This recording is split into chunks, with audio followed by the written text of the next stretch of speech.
ബിസ്മില്ലാഹിർ റഹ്മാനിർ റഹീം. അല്ലാഹു റബ്ബുൽ ഇസ്സത്ത് രഹസ്യമായി ഒരു മനുഷ്യൻ ചെയ്യുന്ന തെറ്റുകൾക്ക് വളരെ ഗൗരവം കൽപ്പിച്ചിരിക്കുകയാണ്. ഏതുപോലെ രഹസ്യമായ ഒരു അടിമ ചെയ്യുന്ന നന്മകൾക്ക് അല്ലാഹു വലിയ വില കൽപ്പിച്ച പോലെ മഹാന്മാരായ അല്ലാഹുവിന്റെ പൂർവികരായ അമ്പിയാക്കൾ, ഔലിയാക്കൾ, സ്വാലിഹീങ്ങൾ, അവരുടെയൊക്കെ രാത്രി ഇബാദത്തുകളെ കുറിച്ചൊക്കെ നമ്മൾ ധാരാളം കേൾക്കലും പറയലൊക്കെ ഉണ്ട്. മഹാനായ അബൂ ഹനീഫത്തുൽ കുഫി റളിയല്ലാഹു അൻഹുവിന്റെ ചരിത്രത്തിൽ കാണാം, ഏറ്റവും വൃത്തിയും ഭംഗിയുമുള്ള വസ്ത്രമാണ് പാതിരാവിന്റെ ഇരുട്ടിൽ ആ മഹാൻ നിസ്കരിക്കാൻ തനിച്ചാകുന്ന ഒരു നേരമുണ്ട്, ആ നേരത്ത് ഉപയോഗിക്കാം. അതേക്കുറിച്ച് ആരും കാണാനില്ലാത്ത നേരത്ത് എന്തിനാണ് ഇത്ര ഗൗരവമുള്ള രീതിയിൽ ചമഞ്ഞൊരുങ്ങി ഈ ഇബാദത്തിന് വേണ്ടി ഒരുങ്ങിപ്പോകുന്നത്? ആരും കാണുന്നില്ലല്ലോ, അപ്പൊ ഒരു സാധാരണ വസ്ത്രം പോരെ എന്ന് ചോദിച്ചപ്പോ അബൂ ഹനീഫത്തുൽ കുഫി തങ്ങൾ റളിയല്ലാഹു അൻഹു പറഞ്ഞത്, ഏറ്റവും മഹാനായ ഒരാളുടെ മുന്നിലാണ്, ഏറ്റവും വലിയവനായ ഒരാളുടെ മുന്നിലാണ് ഞാൻ പോയി നിൽക്കുന്നത്. അപ്പോൾ ആ വലിയ മഹാന്റെ മാന്യതയെ ഞാൻ പരിഗണിച്ചുകൊണ്ടാണ് എന്റെ വസ്ത്ര വേഷവിധാനത്തിലൊക്കെ ഞാൻ വലിയ പരിഗണന തന്നെ കൊടുത്തത് എന്ന് അബൂ ഹനീഫത്തുൽ കുഫി റഹ്മത്തുള്ളാഹി അലൈഹി പറയുന്നുണ്ട്. അപ്പൊ അതിനർത്ഥം അവരുടെ ഏകാന്തതയിൽ അള്ളാഹു കൂട്ടുകാരനായിരുന്നു. ഒറ്റപ്പെടുമ്പോൾ അള്ളാഹു കൂട്ടിന് വരും. സയ്യിദുനാ ഇബ്രാഹിം അലൈഹിസ്സലാത്തു വസ്സലാമിന്റെ ഏകാന്ത ജീവിതം, നമ്രൂദിന്റെ തീക്കുണ്ടാരത്തിൽ മഹാനവറുകൾ കഴിഞ്ഞുകൂടിയ കാലഘട്ടത്തെക്കുറിച്ച് ചരിത്രകാരന്മാർ രേഖപ്പെടുത്തുന്നത് കാണാം. ഇബ്നു കസീറിന്റെ ഖസസുൽ അംബിയായിലും മറ്റും കാണാം, ഇബ്രാഹിം അലൈഹിസ്സലാത്തു വസ്സലാം ഏറ്റവും സമാധാനപൂരിതമായ ജീവിതം നയിച്ചത്, അല്ലെങ്കിൽ ഒരു സ്വസ്ഥതയോടുകൂടെ അല്ലാഹു റബ്ബുൽ ഇസ്സത്തിൽ ലയിച്ചു കഴിഞ്ഞത് തീക്കുണ്ടാരത്തിൽ ഇരിക്കുമ്പോഴാണ്. മറ്റാരും ശല്യം ചെയ്യാനില്ലല്ലോ. അപ്പോൾ ഏകാന്തത അള്ളാഹുവിന്റെ മാർഗത്തിലാണ്. പരിശുദ്ധ ഖുർആൻ അള്ളാഹുവിന്റെ ഒരു താക്കീത് നമ്മുടെ മുന്നിൽ അറിയിക്കുന്നത് കാണാം. സൂറത്തുൻ നിസാഇന്റെ 107, 108 ആയത്തുകളിലൂടെ. അഊദു ബില്ലാഹി മിനശ് ശൈത്വാനിർ റജീം. ബിസ്മില്ലാഹിർ റഹ്മാനിർ റഹീം. ولا تجادل عن الذين يختانون أنفسهم إن الله لا يحب من كان خوانا أثيما يختفون من الناس ولا يختفون من الله وهو معهم إذ يبيتون ما لا يرضى من القول وكان الله بما يعملون محيطا. അള്ളാഹുവിന്റെ ഒരു പ്രഖ്യാപനം, സ്വന്തം ശരീരത്തെ വഞ്ചിക്കുന്നവരാണല്ലോ കുറ്റകൃത്യങ്ങൾ ചെയ്യുന്നവർ. സ്വന്തം ശരീരത്തെ വഞ്ചിക്കാണല്ലോ ചെയ്യുന്നത്. അങ്ങനെയെങ്കിൽ സ്വന്തം ശരീരത്തോട് ചെയ്യുന്ന ഒരു വഞ്ചനയാണ് രഹസ്യമായി തെറ്റ് ചെയ്യൽ. അങ്ങനെയുള്ള ആളുകളെ അള്ളാഹു ഒരിക്കലും ഇഷ്ടപ്പെടില്ല നബിയെ. അവർക്ക് വേണ്ടി അങ്ങ് വാദിക്കാൻ വരല്ല നബിയെ സല്ലല്ലാഹു അലൈഹി വസല്ലം. അവരാരാണെന്നറിയുമോ? യഖ്തഫൂന മിനന്നാസ്, ജനങ്ങളിൽ നിന്നും അവർ ഒളിച്ചു വെക്കും, ജനങ്ങളിൽ നിന്നും രഹസ്യമാക്കി വെക്കാൻ അവർക്ക് പറ്റുമായിരിക്കും. പക്ഷേ വലാ യഖ്തഫൂന മിനല്ലാഹി വഹുവ മഅഹും, അവരറിയുന്നില്ല അവരുടെ കൂടെ അല്ലാഹു ഉണ്ട് എന്ന്. ആ റബ്ബിനെ ഒളിച്ചു വെക്കാൻ അവർക്ക് കഴിയുന്നില്ല നബിയേ സല്ലല്ലാഹു അലൈഹി വസല്ലം. അല്ലാഹുവിനെ ഒളിപ്പിച്ചു വെക്കാൻ, അല്ലാഹനെ മറച്ചു വെക്കാൻ കഴിയില്ല. അല്ലാഹ് എല്ലാം കാണല്ലേ. ഈ ബോധം നഷ്ടപ്പെടുന്നു.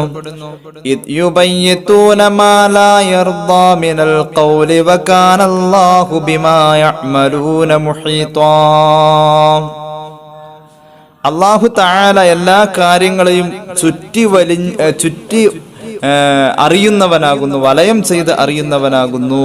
ഈ ബോധമില്ലാതെ രഹസ്യമായ സന്ദർഭങ്ങളിൽ തെറ്റ് ചെയ്യാൻ ഇരുട്ടിനെ മറയാക്കുന്ന ആളുകൾക്ക് റബ്ബിന്റെ താക്കീതാണ് ഈ ആയത്തിലൂടെ അള്ളാഹു അറിയിക്കുന്നത്.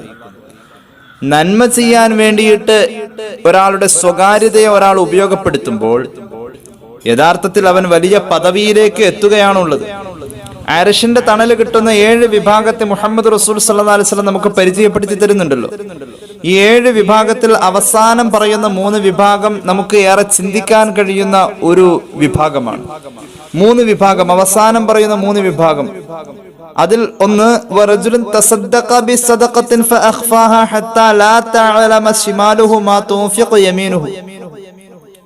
ഒരു മനുഷ്യൻ സദഖ ചെയ്യുന്നു, ഒരു പുണ്യകർമ്മമാണ്, രഹസ്യമായി സദഖ ചെയ്യുന്നു. എത്രത്തോളം രഹസ്യമാണ്? അവന്റെ വലത് കൈക്ക് കൊടുത്തത് ഇടത് കൈ അറിഞ്ഞിട്ടില്ല, അவ்விதം അവൻ സദഖ ചെയ്തു. അങ്ങനെ സദഖ ചെയ്യുന്ന മനുഷ്യൻ അവൻ അള്ളാഹുവിന്റെ പൊരുത്തത്തിൽ എത്തിക്കഴിഞ്ഞു. രഹസ്യമായി അവൻ ചെയ്യുന്ന ആ അമലിൽ പോലും അള്ളാഹിനെ ബോധ്യപ്പെടുത്തൽ മാത്രമേ ഉള്ളൂ. അല്ലെങ്കിലും ഇഹ്സാൻ എന്ന പ്രയോഗം നമ്മുടെ ഇബാദത്തിൽ ഏറ്റവും കൂടുതൽ ഉണ്ടാവേണ്ട ഒരു കാര്യത്തെ കുറിച്ചല്ല. ഇഹ്സാൻ വേഷപ്രച്ഛന്നനായി ഹബീബിന്റെ മുന്നിൽ സല്ലല്ലാഹു അലൈഹി വസല്ലം വരുന്ന മഹാനായ ജിബ്രീൽ അലൈഹിസ്സലാത്തു വസ്സലാം സദസ്സിൽ സന്നിഹിതരായിട്ടുള്ള സ്വഹാബത്തിന് അറിയാത്ത പല കാര്യങ്ങളും തന്റെ ചോദ്യം കൊണ്ട് ഉത്തരം പറയിപ്പിച്ച് മുത്തുനബിയിൽ നിന്നും സ്വഹാബികൾക്ക് പഠിപ്പിച്ചു കൊടുക്കുന്ന ഒരു അവസരം മിഷ്കാത്തിന്റെ തുടക്കത്തിൽ തന്നെ ഹദീസ് നമുക്ക് കാണാം, മറ്റ് ഹദീസ് ഗ്രന്ഥങ്ങളിലും കാണാം. ജിബ്രീൽ അലൈഹിസ്സലാത്തു വസ്സലാം എന്ന ആഗതന്റെ പല ചോദ്യങ്ങളിൽ വളരെ ശ്രദ്ധേയമായ ഒരു ചോദ്യമാണ് മൽ ഇഹ്സാൻ യാ റസൂലല്ലാഹ്. നബിയെ, ഇഹ്സാൻ എന്ന് പറഞ്ഞാൽ എന്താ? സല്ലല്ലാഹു അലൈഹി വസല്ലം അൻ തഅബ്ദുല്ലാഹ കഅന്നക തറാഹു ഫഇൻ ലം തകുൻ തറാഹു ഫഇന്നഹു യറാക്. അല്ലാഹുവിനെ കാണുന്ന പോലെ നീ അല്ലാഹുവിനെ ഇബാദത്ത് ചെയ്യണം. റബ്ബിനെ വഴിപ്പെടുന്നത് മുഴുവനും അല്ലാഹുവിനെ കാണുന്ന പോലെ ആവണം. ഫഇല്ലം തകുൻ തറാഹു, നീ അല്ലാഹുവിനെ കാണുന്നില്ല എങ്കിലും ഫഇന്നഹു യറാക്, അവൻ നിന്നെ കണ്ടുകൊണ്ടിരിക്കുന്നു എന്ന ബോധം നിന്നിൽ ഉണ്ടാവണം. അങ്ങനെയാവണം നമ്മുടെ പ്രവർത്തനങ്ങൾ എന്ന ഒരു ചിന്തയെ കുറിച്ചാണ് ഇഹ്സാൻ എന്ന് പറഞ്ഞത്. അല്ലാഹു നമുക്ക് തൗഫീഖ് ചെയ്യട്ടെ. അപ്പോൾ സദഖ ചെയ്ത ഒരു മനുഷ്യൻ അർശിന്റെ തണലിലെത്തി. എങ്ങനെയാണ് അവൻ അർശിന്റെ തണലിലെത്തിയത്? അവന്റെ സദഖയെ അവൻ മറച്ചു വെച്ചു. വലത് കൈ കൊടുത്തത് ഇടത് കൈ അറിയാത്ത പോലെ അവൻ രഹസ്യമാക്കി ഇബാദത്തിന്റെ പവിത്രതയെ കാത്തു സൂക്ഷിച്ചു. അങ്ങനെയുള്ള സദഖകൾക്ക് പവർ കൂടുതലാണ്. ഒരു ഉദാഹരണം പറയാം. അള്ളാഹു അതിന് വലിയ പരിഗണന കൊടുത്തിട്ടുണ്ട് അത്തരം സദഖകൾക്ക്. ഉദാഹരണം കാണാം. സ്വഹീഹ് മുസ്ലിമിന്റെ ഒരു ഹദീസിലുണ്ട്, عن أبي هريرة رضي الله عنه عن النبي صلى الله عليه وسلم قال رجل لا تصدقن ليلة بصدقة فخرج بصدقته فوضعها في يد زانية. ഹബീബായ നബി തങ്ങൾ ഒരു ചരിത്രം പറയുകയാണ്. പൂർവകാല സമുദായത്തിൽ ഒരു സ്വാലിഹായ മനുഷ്യനുണ്ടായിരുന്നു. അദ്ദേഹം രഹസ്യമായി സദഖ ചെയ്യുന്നു. അള്ളാഹിനെ ബോധിപ്പിക്കാൻ വേണ്ടി ചെയ്യുന്ന സദഖക്ക് ഹിദായത്ത് കൊടുക്കാനുള്ള പവറുണ്ട്. അള്ളാഹുവിന്റെ ഹബീബ് സല്ലല്ലാഹു അലൈഹി വസല്ലം പറയുന്നു, അങ്ങനെ പൂർവകാല സമുദായത്തിൽപ്പെട്ട സ്വാലിഹായ മനുഷ്യൻ ഒരു പ്രതിജ്ഞ ചെയ്തു, ഇന്നത്തെ രാത്രി ഞാനൊരു സദഖ ചെയ്യുമെന്ന്. അങ്ങനെ അദ്ദേഹം അദ്ദേഹത്തിന്റെ സദഖയുമായി ചെന്ന് പെട്ടത് ആർക്കാണ് ആ സദഖ കൊടുത്തതെന്നറിയുമോ? വ്യഭിചാരിണിയായ, വ്യഭിചാരം തൊഴിലായി കൊണ്ട് നടക്കുന്ന ഒരു പെണ്ണിന്റെ കയ്യിലാണ് ആ മഹാൻ അന്ന് ചെയ്ത സദഖ എത്തിപ്പെട്ടത്. അവൾക്ക് വലിയ സദഖ കിട്ടി. പിറ്റേന്ന് വലിയ ചർച്ചയായി, സംസാരങ്ങളായി. സുബഹിക്ക് തന്നെ, അതിപ്രഭാതം മുതൽക്ക് തന്നെ യതഹദ്ദസൂന, ജനങ്ങൾ ഇങ്ങനെ വർത്താനം പറയാൻ തുടങ്ങി. കഴിഞ്ഞ രാത്രിയിൽ ആ വ്യഭിചാരിണിയായ പെണ്ണിന് ആരോ സദഖ ചെയ്തിരിക്കുന്നു. ജനങ്ങൾ ഇങ്ങനെ സംസാരിക്കാം, ഓ, ഒരു വ്യഭിചാരിണിക്കാണല്ലോ കൊടുത്തത്. രഹസ്യമായി അള്ളാഹുവിനെ ബോധിപ്പിക്കണം എന്ന ഒറ്റ നെയ്യത്തെയുള്ള മഹാന്. പക്ഷെ സ്വതക്ക അർഹതപ്പെട്ട ഒരാളിലാണ്. പക്ഷെ അത് വ്യഭിചാരിണിയാണെന്ന് അറിഞ്ഞുകൊണ്ട് ചെയ്തല്ല. പക്ഷെ അവിടെ ചെന്ന് പെട്ടു. അപ്പോഴും അള്ളാഹിനെ ബോധിപ്പിച്ചല്ലോ തന്റെ പാതിരാവിന്റെ അമല്. ജനങ്ങൾ ഇങ്ങനെ പറഞ്ഞുകൊണ്ടിരിക്കുമ്പോഴും ആ മഹാനായ മനുഷ്യൻ പറഞ്ഞത്, അല്ലാഹുമ്മ ലക്കൽ ഹംദു അലാ സാനിയത്തിൽ അതസദ്ദഖന്ന ബിസ്സദഖ. പടച്ച റബ്ബേ, നിനക്ക് ഞാൻ സ്തുതി പറയട്ടെ, ഒരു വ്യഭിചാരിണിയാണെങ്കിൽ പോലും എനിക്ക് സ്വതക്ക ചെയ്യാൻ കഴിഞ്ഞല്ലോ. ഞാൻ ഇന്നും ഒരു സ്വതക്ക ചെയ്യാൻ തീരുമാനിച്ചു. രണ്ടാമത്തെ ദിവസം അദ്ദേഹം സ്വതക്ക ചെയ്തത് ഒരു ധനികന്റെ കയ്യിലാണ്. അങ്ങനെ ആ ധനികന്റെ കയ്യിൽ സ്വതക്ക കിട്ടിക്കഴിഞ്ഞപ്പോ ജനങ്ങളൊക്കെ ഇങ്ങനെ പറയാൻ തുടങ്ങി, പടച്ചോനെ, ഇന്നലെ സ്വതക്ക ചെയ്യപ്പെട്ടത്, ഇന്നലെ ആ വലിയ പണക്കാരനെ ആരോ കൊണ്ടുപോയി, സ്വതക്ക കൊടുത്തിട്ടുണ്ട്, അയാൾക്കിപ്പോ കൊടുക്കേണ്ട വല്ല കാര്യമുണ്ടോ? അയാൾക്കിപ്പോ എന്തിനാ അതിന്റെ ആവശ്യം? വല്ല പാവങ്ങൾക്കും കൊടുക്കാൻ പാടില്ല. ആരായിരിക്കും ഇപ്പൊ ഈ സ്വതക്കൊക്കെ കൊടുത്ത്? ജനങ്ങൾ ഇങ്ങനെ കുത്തുവാക്ക് പറയുന്നു. ഇദ്ദേഹം ഇത് കേട്ടു. പടച്ചോനെ, എന്റെ സ്വതക്ക ഒരു പാവപ്പെട്ടവനായിരിക്കുമെന്ന് വിചാരിച്ച ഞാൻ കൊടുത്തത്, പക്ഷെ ധനികനായി പോയി. അദ്ദേഹം നിരാശനായല്ല. സ്വതക്കയുടെ രഹസ്യമായി ചെയ്ത അമലിന്റെ നിർവൃതിയിൽ അദ്ദേഹം അള്ളാഹുവിന് സ്തുതി പറഞ്ഞു. അല്ലാഹുമ്മ ലക്കൽ ഹംദു അലാ ഗനിയ്യിൻ. പടച്ചറബ്ബേ, നിന്നെ ബോധിപ്പിച്ചുകൊണ്ട് ഞാൻ ചെയ്ത സ്വതക്ക അതൊരു പണക്കാരന് ആണെങ്കിൽ പോലും അൽഹംദുലില്ലാഹ്, ഞാൻ ഇനിയും സദഖ ചെയ്യാൻ തീരുമാനിച്ചു. അല്ലാഹ്, ഞാൻ ഇന്നത്തെ രാത്രിയിലും സദഖ ചെയ്യും. ഇരുട്ടിൽ ചെയ്യുന്ന അമലുകൾ ഞാൻ ഇന്നത്തെ രാത്രിയിലും സദഖ ചെയ്യും. ഫഖറജ ബിസദഖതിഹി ഫവളഅഹാ ഫീ യദി സാരിഖൻ. അങ്ങനെ അയാളുടെ സദഖയുമായി ഇറങ്ങിച്ചെന്നു. അയാൾ ചെന്ന് പെട്ടത് ആ സദഖയുമായി ഒരു കള്ളന്റെ കയ്യില. കണ്ടപ്പോ അതൊരു ആവശ്യക്കാരനാണ്, കണ്ടു, അങ്ങ് കൊടുത്തു. അയാളൊരു കള്ളനായിരുന്നു എന്നറിയില്ല. ഏതായാലും ജനങ്ങൾ നേരം വെളുത്തപ്പോ, ജനങ്ങൾക്ക് പിന്നെ ഇങ്ങനെ പറയലാണുള്ള പരിപാടി. ഫഅസ്ബഹു എന്നുള്ള പ്രയോഗ റസൂലുള്ളാഹി പറഞ്ഞു സല്ലല്ലാഹു അലൈഹി വസല്ലം. സുബഹിക്ക് തന്നെ തുടങ്ങുന്ന കുറെ പാർട്ടിക്കാരുണ്ട്. സുബഹിക്ക് തന്നെ തുടങ്ങിയ തഹദ്ദസൂന തുസദ്ദിഖ അലാ സാരിഖ്, അല്ല കള്ളൻ ഇന്നലെ ആരോ വലിയൊരു സദഖ കൊടുത്തിട്ടുണ്ട്. എല്ലാരും ഇങ്ങനെ പറയാൻ തുടങ്ങി. അപ്പോഴും ഇതാ മഹാന്റെ കാതിൽ കേട്ടു, പടച്ചറബ്ബേ, നിന്നെ ബോധിപ്പിക്കല എന്റെ മനസ്സിലുണ്ടായിട്ടുള്ളൂ. രാത്രി ചെയ്ത അമലല്ലേ, ഇരുട്ടിൽ ചെയ്ത രഹസ്യമായ അമലല്ലേ. അല്ലാഹുവേ, ഞാനാണ് ഇത് ചെയ്തതെന്ന് അറിഞ്ഞിട്ടില്ലല്ലോ. അല്ലാഹുമ്മ ലക്കൽ ഹംദ്. പടച്ചോനെ, നിനക്ക് സ്തുതി ഞാൻ പറയട്ടെ. എന്നിട്ടോ ആ മഹാൻ ഇങ്ങനെ അള്ളാഹുവിനെ സ്തുതി പറഞ്ഞു. എന്നിട്ടോ ഓരോന്നും എടുത്തങ്ങ് പറഞ്ഞു, പടച്ചോനെ, വ്യഭിചാരണിക്ക് കൊടുത്തതും ധനികന് കൊടുത്തതും കള്ളന് കൊടുത്തതും ഒന്നും പാഴല്ല, ഞാൻ രഹസ്യമായി ചെയ്തതല്ലേ. പടച്ചോനെ, അതിനൊക്കെ നിനക്ക് ഞാൻ സ്തുതി പറയാണല്ലോ. അങ്ങനെ ആ മഹാനായ മനുഷ്യന്റെ അന്നത്തെ രാത്രി, അല്ലെങ്കിൽ അതിന്റെ തൊട്ടടുത്ത ദിവസത്തെ രാത്രിയിൽ ആ മഹാൻ ഇങ്ങനെ സ്വപ്നം കാണാണ്. ഈ സദഖ ചെയ്ത, രഹസ്യമായി സദഖ ചെയ്ത മഹാൻ സദഖ ചെയ്ത ആ ആള് സ്വപ്നം കാണാണ്. എന്താണ് സ്വപ്നം? അദ്ദേഹത്തോട് ഒരാൾ വന്ന് പറയാണത്രേ സ്വപ്നത്തില്. റസൂലുള്ളാഹി പറയാ സല്ലല്ലാഹു അലൈഹി വസല്ലം, അമ്മാ സദഖതുക, എടാ സഹോദര, നീ ചെയ്ത സദഖയൊക്കെ ഫഖദ് ഖുബിലത്ത്, അത് അല്ലാഹു സ്വീകരിച്ചിട്ടുണ്ട്.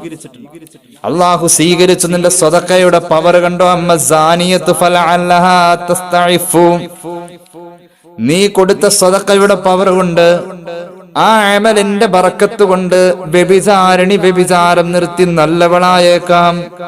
വലഅല്ലൽ ഗനിയ യഅ്തബിറു, നീ സദഖ കൊടുത്തത് ഒരു പണക്കാരനായിരുന്നു, പക്ഷേ അയാൾ ദാനധർമ്മമില്ലാത്ത ആളായിരുന്നു. ഒരു പണക്കാരന് അങ്ങോട്ട് സദഖ കിട്ടിയപ്പോ പുള്ളി ചിന്തിച്ചു, ഞാൻ എത്ര വലിയ പണക്കാരനാ. ഒരു വലിയ പണക്കാരനെ കൊണ്ടിട്ട് ഒരാൾ ഒരു 100 രൂപ സദഖ കൊടുത്തു കഴിഞ്ഞാൽ അയാൾ സ്വീകരിച്ച ആലോചിക്കില്ല. പടച്ചോൻ, ജീവിതത്തിൽ ഇന്ന് വരെ പള്ളിയിൽ വെള്ളിയാഴ്ച ബക്കറ്റ് പിരിവ് വരുമ്പോ പോലും ഞാൻ 10 രൂപ കൂടുതൽ ഇട്ടിട്ടില്ല. എനിക്ക് 100 രൂപയാണല്ലോ ഇന്ന് ഒരാൾ തന്നെ. എത്രയോ 100ഉം 1000ഉം ഒക്കെ കൊടുക്കാൻ എന്റെ കയ്യിലുണ്ട്. ഈ പണക്കാരനായ മനുഷ്യൻ പാഠം ഉൾക്കൊണ്ടു. ആ സദഖയിൽ അയാളുടെ ഹിദായത്തിന് കാരണമായി. അയാള് പിന്നെ ധാരാളം പണം അള്ളാഹുവിന്റെ മാർഗത്തിൽ ചെലവ് ചെയ്യുന്ന ആളായി മാറി. കള്ളനാവട്ടെ, കള്ളൻ കളവ് നിർത്തി നന്നാവാൻ തീരുമാനിച്ചു. ആ മനുഷ്യന് സ്വപ്നത്തിലിതാ വിവരം കൊടുക്കാൻ, നിന്റെ 3 സദഖയും 3 പേരുടെ ഹിദായത്തിന് കാരണമായത്രേ. ഇതാണ് രഹസ്യമായി ചെയ്യുന്ന സദഖയുടെ പവർ എന്ന് മുഹമ്മദ് മുസ്തഫ സല്ലല്ലാഹു അലാ മുഹമ്മദ് സല്ലല്ലാഹു അലൈഹി വസല്ലം സ്വഹീഹ് മുസ്ലിം ഈ ഹദീസ് രേഖപ്പെടുത്തിയിട്ടുണ്ട്. ഏതായാലും അർശിന്റെ തണല് കിട്ടുന്ന അവസാനം പറഞ്ഞ 3 വിഭാഗത്തിൽ ഒരു വിഭാഗം രഹസ്യമായി സദഖ ചെയ്യുക എന്ന സൽക്കർമ്മത്തെ ചെയ്യുന്നവരാണ്. രഹസ്യമായി ചെയ്യുന്ന അമലിന്റെ പവറാണ് ഈ പറയുന്നത്. ഇനി അർശിന്റെ തണല് കിട്ടുന്ന ഇനി പറയാനുള്ള 2 വിഭാഗത്തിൽ അടുത്ത വിഭാഗം, വറജുലുൻ ദഅത്ഹു ഇംറഅത്തുൻ ദാതു മൻസിബിൻ വജമാലിൻ ഫഖാല ഇന്നി അഖാഫുല്ലാഹ്. വളരെ സൗന്ദര്യവും കുലീനതയും കുടുംബപരമായി മഹിമയും ഒക്കെ ഉള്ള ഒരു പെണ്ണ് വ്യഭിചാരത്തിന് വേണ്ടി ക്ഷണിച്ചപ്പോ അള്ളാനെ ഞാൻ ഭയക്കുന്നു എന്ന് പറഞ്ഞുകൊണ്ട് അവളെ നിരസിച്ച് അവളിൽ നിന്നും പിന്മാറി. അള്ളാനെ ഭയന്നിട്ട് വേണം പിന്മാറാൻ. അള്ളാനെ ഭയന്നു എന്ന അർത്ഥത്തിൽ പിന്മാറി. അങ്ങനെയുള്ള മനുഷ്യൻ രഹസ്യമായി വ്യഭിചരിക്കാൻ അവസരം കിട്ടിയിട്ട് അള്ളാനെ ഭയക്കുന്നു എന്ന അർത്ഥത്തിൽ പിന്മാറിയ ആ മനുഷ്യൻ പടച്ചോനെ ബോധിപ്പിച്ച ആ മനുഷ്യൻ അള്ളാഹുവിന്റെ ഹബീബ് സല്ലല്ലാഹു അലൈഹി വസല്ലം നമുക്ക് പഠിപ്പിച്ചു തരാ, അയാൾക്ക് അർശിന്റെ തണലുണ്ട്. രഹസ്യമായി ചെയ്ത ഏറ്റവും വലിയൊരു അമലല്ലേ വ്യഭിചാരത്തെ അവഗണിക്കുക എന്നത് വലിയൊരു അമലാണ്. ആ മനുഷ്യൻ അള്ളാഹു അർശിന്റെ തണൽ കൊടുക്കും. ഇതൊക്കെ നമുക്ക് ചിന്തിക്കാനുള്ളതാണ്. മഹാന്മാരുടെയൊക്കെ ജീവിതത്തിൽ ഇതുപോലെ എത്രയോ അവസരങ്ങൾ, അവർ തെറ്റിൽ നിന്നും അവർ കുതറി മാറിയ എത്രയോ അവസരങ്ങൾ നമുക്ക് കാണാൻ കഴിയും. ഇമാം ഗസാലിയുടെ ഇഹ്യാഇൽ സുദീർഘമായി കുറെ ചരിത്രങ്ങൾ പറയുന്നിടത്ത് മഹാനായ സുലൈമാൻ ഇബ്നു യസാർ റളിയല്ലാഹു അൻഹു എന്ന് പറയുന്ന മഹാനായ ഒരു സൂഫിയുടെ കഥ പറയുന്നുണ്ട്. സുലൈമാൻ ഇബ്നു യസാർ റളിയല്ലാഹു അൻഹു ജനങ്ങളിൽ നല്ല സൗന്ദര്യമുള്ള മനുഷ്യനായിരുന്നു. അദ്ദേഹം ഇടക്കിടക്ക് യൂസുഫ് നബി അലൈഹി സ്വലാത്തു വസ്സലാമിന് സ്വപ്നം കാണുന്ന ആളും കൂടിയാണ്. യൂസുഫ് നബിയും സൗന്ദര്യത്തിൽ മോശമല്ല. സുലൈമാൻ ഇബ്നു യസാർ റളിയല്ലാഹു അൻഹു എന്ന് പറയുന്ന മഹാനായ സൂഫിയായ മഹാൻ നല്ല സൗന്ദര്യമുള്ള മനുഷ്യനാണ്. നല്ല ഇബാദത്തുള്ള സ്വാലിഹായ മഹാനാണ്. ആ മനുഷ്യൻ ഒരിക്കൽ വീട്ടിലിരിക്കുമ്പോൾ അയാളുടെ അടുക്കിലേക്ക് ഒരു പെണ്ണ് കടന്നു വന്നു. എന്നിട്ട് ആ മനുഷ്യനോട് വ്യഭിചാരം ആവശ്യപ്പെട്ടു. വ്യഭിചരിക്കാൻ ആ പെണ്ണ് നിർബന്ധിക്കുകയും അവൾ അതിനായി തയ്യാറാവുകയും ചെയ്തു. അപ്പോൾ മഹാനായ സുലൈമാൻ ഇബ്നു യസാർ റളിയല്ലാഹു അൻഹു ഫംതനഅ അലൈഹാ വഖറജ ഹാരിബൻ മിൻ മൻസിലിഹി വതറകഹാ ഫീഹി. ആ മഹാൻ അദ്ദേഹത്തിന്റെ വീട്ടിൽ നിന്ന് ഇറങ്ങി ഓടിക്കളഞ്ഞു. അദ്ദേഹം ആ പെണ്ണിനെ ആ വീട്ടിലേക്ക് കയറി വന്ന്, തന്റെ വീട്ടിലേക്ക് ഒരു പെണ്ണ് കയറി വന്നിട്ട് വ്യഭിചാരത്തിന് ആവശ്യപ്പെട്ട് അവൾ അതിനുള്ള തയ്യാറെടുപ്പെടുത്തു. അള്ളാനെ ഭയന്നുകൊണ്ട് അവിടുന്ന് ഇറങ്ങിയിട്ട് ഓടിക്കളഞ്ഞു. ഈ വീട്ടിൽ ആ പെണ്ണിനെ തനിച്ചാക്കിയിട്ട് ഓടി.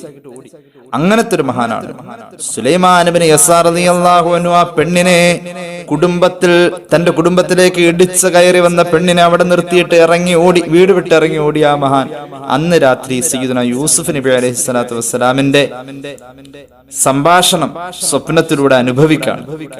മഹാനായ യൂസുഫ് നബി അലൈഹി സ്വലാത്തു വസ്സലാമിനെ സ്വപ്നത്തിൽ കണ്ടപ്പോ സുലൈമാൻ ഇബ്നു യസാർ തങ്ങൾ അങ്ങോട്ട് ചോദിക്കുന്നുണ്ട്, അന്ത യൂസുഫ്, അങ്ങ് യൂസുഫ് നബിയല്ലേ?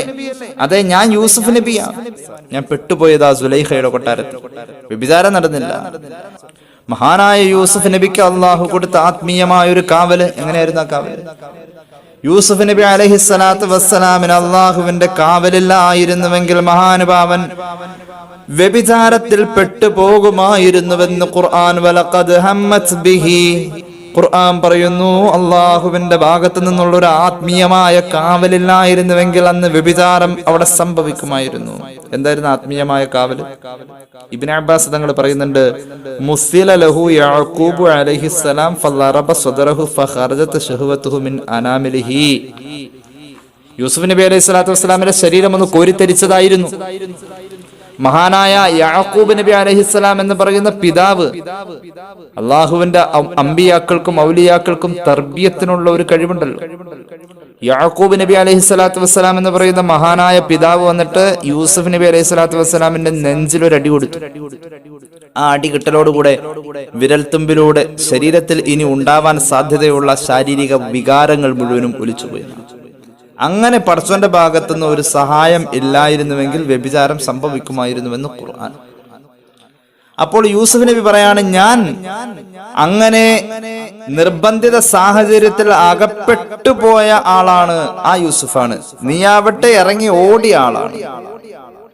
അങ്ങനത്തെ ഒരു സംഭാഷണത്തിലൂടെ മഹാനായ യൂസുഫ് നബി അലൈഹിസ്സലാത്തു വസ്സലാമിനോട് സുലൈമാൻ ഇബ്നു യസാർ തങ്ങൾ ഇങ്ങനെ സംസാരിക്കാണ്. അപ്പൊ ചുരുക്കി പറഞ്ഞാൽ, സൗന്ദര്യം കൊണ്ട് വ്യഭിചാരത്തിന്റെ മുന്നിലെത്തിയപ്പോഴും ആരും കാണാഞ്ഞിട്ടും അള്ളാഹുവിനെ ഭയന്ന് അത് അവഗണിച്ച് കളഞ്ഞ മഹത്തുക്കളാ നമ്മുടെ മുന്നേ കഴിഞ്ഞു പോയത്. സുലൈമാൻ ഇബ്നു യസാർ തങ്ങളുടെ ജീവിതത്തിൽ ഇതിലും അത്ഭുതകരമായ മറ്റൊരു സംഭവത്തെ ഇമാം ഗസാലി വീണ്ടും ഉദ്ധരിക്കുന്നത് കാണാം. മഹാനായ സുലൈമാൻ ഇബ്നു യസാർ റളിയല്ലാഹു അൻഹു ഹജ്ജിന് പോവുകയാണ്. കൂടെ അദ്ദേഹത്തിന്റെ ഒരു കൂട്ടുകാരനുമുണ്ട്. രണ്ടുപേരും അബുവാ എന്ന് പറയുന്ന സ്ഥലത്തെത്തി. യാത്ര തുടങ്ങുന്നത് മദീനയിൽ നിന്നും ഹജ്ജിനായുള്ള യാത്രയാണ്. മക്കയുടെയും മദീനയുടെയും ഇടയിലുള്ള അബുവാ എന്ന് പറയുന്ന സ്ഥലത്തെത്തിയപ്പോൾ യാത്രയുടെ വിശ്രമത്തിന്റെ അവസരമാണ്. കൂട്ടുകാരൻ കയ്യിലുണ്ടായിരുന്ന സഞ്ചിയുമായി അങ്ങാടിയിലേക്ക് പോയിട്ട് എന്തെങ്കിലും ഭക്ഷണ വസ്തു വാങ്ങിക്കൊണ്ടുവരാമെന്ന് പറഞ്ഞു പോവുകയാണ്. ജലസ സുലൈമാനു ഫിൽ ഖൈമ, സുലൈമാൻ ബിൻ യസാർ തങ്ങള് വഴിയരികിൽ പെട്ടെന്ന് ഉണ്ടാക്കിയിട്ടുള്ള ഒരു ടെന്റ് ഉണ്ട് വിശ്രമിക്കാൻ വേണ്ടി, അതിലങ്ങ് ഇരുന്നു. കൂട്ടുകാരൻ പോയി ഭക്ഷണ സാധനം വാങ്ങാൻ വേണ്ടിട്ട്. മഹാനായ സുലൈമാൻ ബിൻ യസാർ റളിയല്ലാഹു അൻഹു അവിടെ ഒറ്റയ്ക്കിരിക്കുന്നത് അകലെ നിന്നിട്ട് ഒരു അഅറാബിയായ പെണ്ണ് മലയുടെ മുകളിൽ വെച്ച് കണ്ടു. അവിടെ ഒരു കുന്നിന്റെ മുകളിൽ നോക്കുമ്പോ താഴത്തെ വഴിയരികില് ഒരു ടെന്റ്, അവിടെ ഒരു സുന്ദരനായ മനുഷ്യൻ ഒറ്റയ്ക്കിരിക്കുന്നു. ആ പെണ്ണ് ഓടിച്ചെന്നു. എന്നിട്ടോ വഖഫത്ത് ബൈന യദൈഹി, സുലൈമാൻ ബിൻ യസാർ തങ്ങളുടെ മുന്നിൽ അവൾ ഇങ്ങനെ നിന്നു. വഅലൈഹിൽ ബുർഖ വൽ ഖുഫാസാനി, അവളാവട്ടെ ശരീരം മുഴുവനും മറച്ച പെണ്ണാണ്. അവളുടെ മുഖമൊക്കെ മൂടി, ബുർഖയുണ്ട്, മുഖമൊക്കെ മൂടിയിട്ടുണ്ട്. രണ്ട് കയ്യിൽ അവൾ ഉറയിട്ടിട്ടുണ്ട്. അത്രത്തോളം ശരീരത്തെ പൂർണ്ണമായും മറച്ചിട്ടുള്ള ഒരു പെണ്ണാണ്.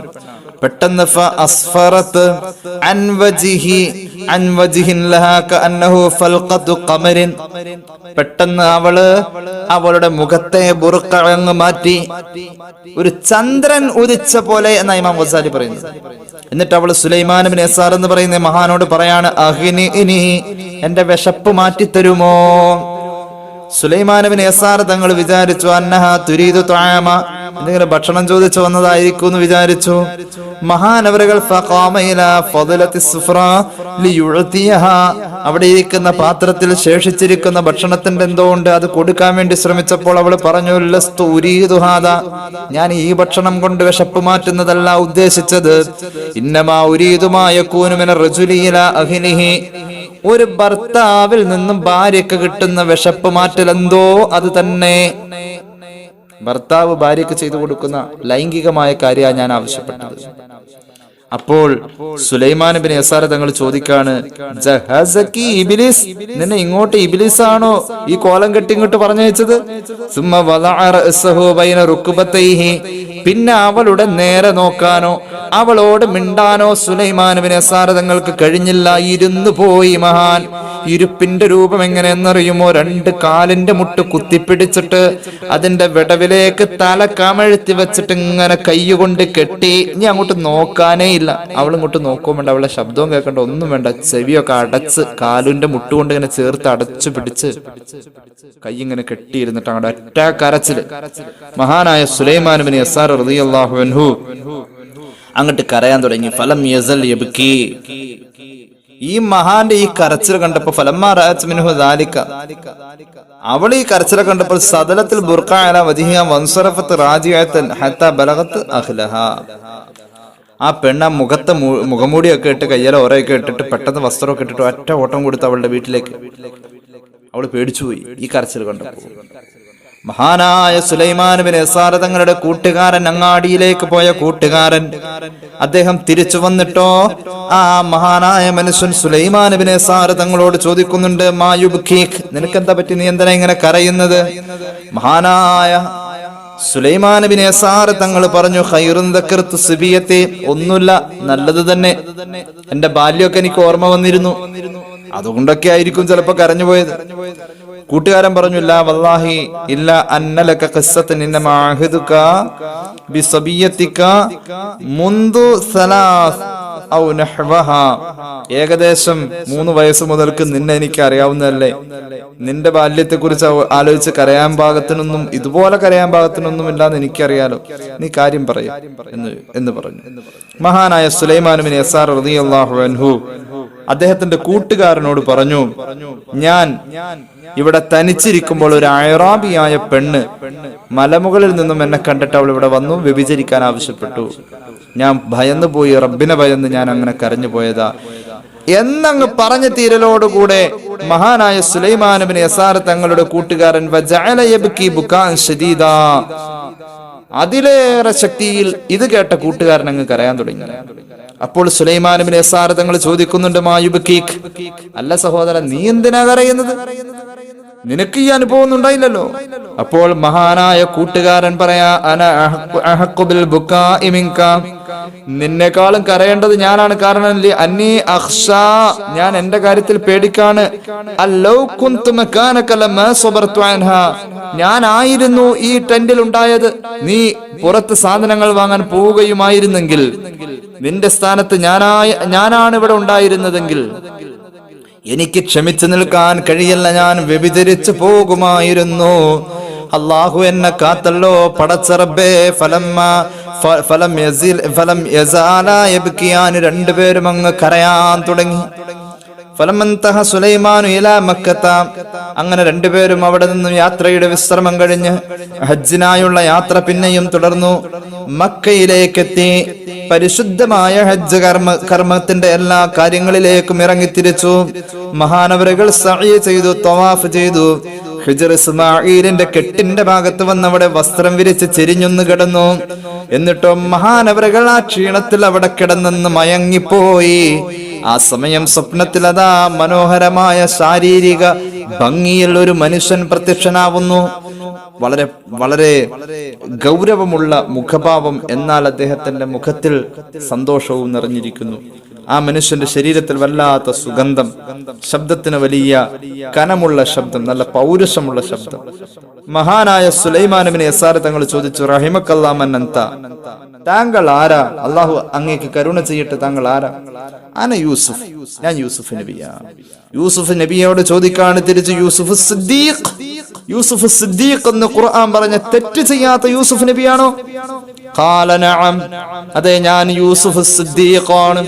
ഇന്ന ഫീ ശഅനിക വ ശഅനിൽ മർഅത്തിൽ അസീസിൽ അജബ, അല്ലയോ യൂസുഫ് നബിയേ, അങ്ങയുടെ കാര്യത്തിലും വ്യഭിചാരത്തിന്റെ സർവ്വ അവസരങ്ങളും ഇണക്കി കൊണ്ടുവന്നിട്ട് അങ്ങയെ മനഃപൂർവ്വം അതിൽ കുടുക്കിക്കളഞ്ഞ സുലൈഖയുടെ കാര്യത്തിലും എനിക്കെപ്പോഴും അത്ഭുതം തോന്നാറുണ്ട്.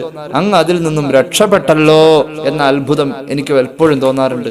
യൂസുഫ് നബിയോട് സുലൈമാൻ ഇബ്നു യസാർ തങ്ങൾ അങ്ങോട്ടത് പറയുമ്പോ യൂസുഫ് നബി തിരിച്ചു പറയാ, ശഅനുക വ ശഅനു സ്വാഹിബത്തിൽ അബ്വാഇ അഅ്ജബു, എന്റെയും സുലൈഖയുടെയും കാര്യത്തിൽ വന്നിട്ടുള്ള അത്ഭുതത്തെക്കാളും വലിയ അത്ഭുതമാണ് താങ്കൾക്ക് അബ്വാഇൽ വെച്ചുണ്ടായിട്ടുള്ള അനുഭവം. ഇത് പറയാനാ ഞാൻ ഇങ്ങോട്ട് വന്നതെന്ന് സയ്യിദുനാ യൂസുഫ് നബി അലൈഹിസ്സലാം. യഹ്യാലുണ്ട് സംഭവം. അവർ രഹസ്യമായി തെറ്റ് ചെയ്യുന്നതിനെ ഭയന്നിരുന്നു മഹാന്മാർ. അവർ രഹസ്യമായി സംഭവിക്കുന്ന തെറ്റുകളൊക്കെ ഒഴിവാക്കുക എന്ന പുണ്യകർമ്മത്തിന് പ്രാധാന്യം കൊടുത്തു. രഹസ്യമായി ചെയ്യുന്ന തെറ്റ് ചെയ്യാതാണ്ട് ഒഴിവാക്കൽ തന്നെ ഒരു പുണ്യകർമ്മമാണ്. അള്ളാഹു തൗഫീഖ് ചെയ്യുമാറാവട്ടെ. ഏതായാലും മേറസിന്റെ തണല് കിട്ടുന്ന അവസാനത്തെ 3 വിഭാഗത്തിൽ മൂന്നാമത്തേത് വറജുലുൻ ദക്കറല്ലാഹ ഖാലിയം ഫഫാലത് ഐനാ, ഒറ്റക്കിരുന്ന് അള്ളാനെ ഓർത്ത് കണ്ണുനീരൊലിപ്പിച്ചവരാണെന്ന് മുഹമ്മദ് റസൂൽ സല്ലല്ലാഹു അലൈഹി വസല്ലം. ഒറ്റക്കിരിക്കുമ്പോൾ അള്ളാനെ ഓർമ്മ വരും. മഹാനായ ഇമാം ഇബ്നു മാജയുടെ ഒരു ഹദീസ് നമുക്ക് കാണാം. സൗബാൻ റളിയല്ലാഹു അൻഹുവിൽ നിന്നും നിവേദനം, അനിൻ നബി സല്ലല്ലാഹു അലൈഹി വസല്ലം. ഇത് നമ്മളെ കുറിച്ചായി പറയാൻ പോകുന്നത്. അള്ളാഹു നമ്മെ നന്നാക്കട്ടെ, അള്ളാഹു നമ്മെ കാത്തുരക്ഷിക്കുമാറാവട്ടെ. തെറ്റുകുറ്റങ്ങൾ നമുക്ക് വന്ന് നമ്മുടെ ആഖിറത്തിൽ ആപത്തുകൾ വരാതിരിക്കാൻ അള്ളാഹു നമുക്ക് എല്ലാ നിലക്കുമുള്ള കാവല് നൽകട്ടെ. കേട്ടോ, لأعلمن أقواما من أمتي يأتون يوم القيامة بحسنات أمثال جبال تهامة بيضاء. മുഹമ്മദ് റസൂൽ സല്ലല്ലാഹു അലൈഹി വസല്ലം പറയുന്നു, എന്റെ സമുദായത്തിൽ ഒരു വിഭാഗം ആളുകൾ നാളെ മഹ്ശറയിൽ വരും. തിഹാമ പർവ്വതം പോലെ ഒരുപാട് അമലുമായി അവർ വരും. എനിക്കവരെ കൃത്യമായി അറിയാം. ലഅഅലമന്ന, എനിക്ക് കൃത്യമായി അവരറിയാം. യജ്അലുഹല്ലാഹു ഹബഅം മൗസൂറാ, അവരിങ്ങനെ പർവ്വതം പോലെ താമര കൊണ്ടുവന്ന് അവിടെ വെച്ച് കഴിഞ്ഞ് കുറച്ച് കഴിയുമ്പോഴേക്കും അള്ളാഹു അതിനെ മുഴുവനും പൊടിയാക്കി പറപ്പിച്ച് കളയുമെന്ന് മുഹമ്മദ് റസൂൽ സല്ലല്ലാഹു അലൈഹി മുഹമ്മദ് സല്ലല്ലാഹു അലൈഹി വസല്ലം. ഈ ഹദീസ് നിവേദനം ചെയ്യുന്ന സൗബാൻ റളിയല്ലാഹു അൻഹു തരിച്ചു പോവാ, ഞെട്ടിപ്പോവാ. ഇത്രയും വലിയ അമല കൊണ്ടുവന്നിട്ട് അത് പൊടിയാക്കി റബ്ബ് കളയോ, ഉപയോഗപ്പെടാതെ പോവോ? നബിയെ, യാ റസൂലല്ലാഹ് സിഫുഹും ലനാ ജല്ലിഹും ലനാ അല്ലാ നകൂന മിൻഹും വനഹ്നു ലാ നഅലമു, ഞങ്ങൾക്ക് അറിയില്ല നബി അവരാരാന്ന്, അവരുടെ വിശേഷണങ്ങൾ ഞങ്ങൾക്കറിയില്ല. അള്ളാഹുവിന്റെ ഹബീബ് അവരാരാണെന്ന് ഞങ്ങൾക്കൊന്ന് വ്യക്തമാക്കി തരുമോ? എന്തിനാണെന്നറിയുമോ? ഞങ്ങൾ അതിൽ പെടാതിരിക്കാൻ വേണ്ടിയിട്ട്, അങ്ങനത്തെ വല്ല തെറ്റും ഞങ്ങൾ ചെയ്യുന്നുണ്ടെങ്കിൽ ഞങ്ങൾ അതിൽ പെടാതെ ഒഴിഞ്ഞു മാറാൻ വേണ്ടിയിട്ട് ആ കൂട്ടരുടെ ഈ അവസ്ഥയ്ക്ക് കാരണമാകുന്ന അവരുടെ വിശേഷണങ്ങളൊന്ന് പറഞ്ഞു തരുമോ? ഹബീബ് പറഞ്ഞു, അമാ ഇന്നഹും ഇഖ്വാനുകും വമിൻ ജിൽദതികും, തീർച്ചയായും അവർ നിങ്ങളുടെ പിൻഗാമികൾ തന്നെയാണ്, നിങ്ങളുടെ രക്തത്തിൽ വരാനിരിക്കുന്ന മക്കൾ തന്നെയാണ്. വയഖുദൂന മിനൽ ലൈലി കമാ തഖുദൂൻ, നിങ്ങളിന്ന് രാത്രിയിൽ നിസ്കരിക്കുന്ന പോലെ അന്ന് അവരും രാത്രിയിൽ നിസ്കരിക്കും.